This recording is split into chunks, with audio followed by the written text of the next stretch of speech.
આપનું નામ? મારું નામ ઘનશ્યામ બાલાલા, ગામ ટીંબી, તાલુકો જાફરાબાદ. આજે હું 25 વર્ષથી સંયુક્ત પરિવારમાં ખેતી કરું છું. મારી પાસે 30 થી 32 વીઘા જમીન છે. આ વર્ષે ચોમાસે મેં મગફળી અને ડુંગળી વાવી હતી, બરાબર. ત્યારે એમાં કમોસમી વરસાદને લીધે તમામ પાક ફેલ ગયો છે, એ તો કુદરતી છે.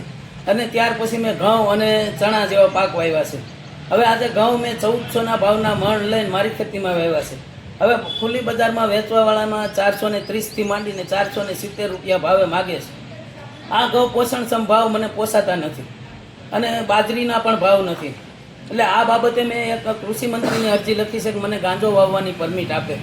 જો કૃષિ મંત્રી મને ગાંજો વાવવાની પરમિટ આપે તો હું એના નીતિ નિયમ પ્રમાણે વાવેતરથી માંડી અને વેચાણ સુધી એના સરકારના નિયમ પ્રમાણે હું ગાંજાનું વાવેતર કરી શકું. કારણ કે અમારા કોઈ પોષણક્ષમ ભાવ નથી.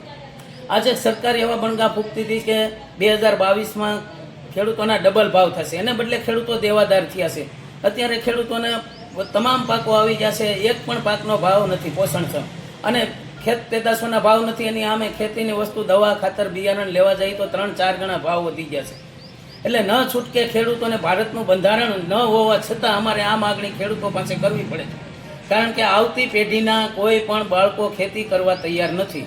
અને જો ખેડૂત પોતે જ ખેતી છોડી દેશે તો હવે સરકાર બમણી આવક કોની કરશે? અને બીજા નંબરમાં કે અનાજ, કઠોળ કે ધન ધાન્ય પાક ખેડૂત પકવતા બંધ થઈ જશે તો આજથી 5 વર્ષ પછી દેશ માટે પણ મોટી વિકટ પરિસ્થિતિ આવવાની છે. આ માટે જો અમને ભાવ નહીં આપે તો અમને ગાંજો વાવવાની પરમિટ આપે અને કાં અમને પોષણક્ષમ ભાવ આપે, બેમાંથી એક સરકાર અમારું કરે. અને હું ઇન્ડિયા ન્યૂઝને તમામ ચેનલો વતી સરકારને એટલી વિનંતી કરું છું કે હું તો જાગૃત ખેડૂત છું, બીજા અભણ ખેડૂત પણ આત્મહત્યા કરે એ પહેલાં સરકાર અમારું ધ્યાન દોરે. જય જવાન, જય કિસાન.